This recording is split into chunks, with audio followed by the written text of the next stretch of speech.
I am Mohandas Karamchand Gandhi.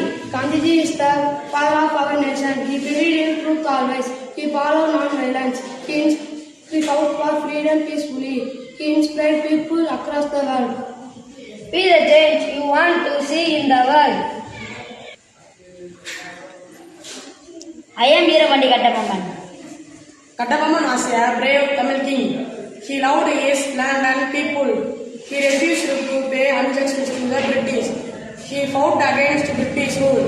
He became a symbol of courage, sacrifice. I would rather die than live as a slave. Yes. I am V.O.C. Chidambaram Pillai. V.O.C. was a great freedom fighter. He encouraged Swadeshi movement. He started the first Indian shipping company. He challenged British state power. He suffered prison for the nation. Swadeshi is the path to freedom.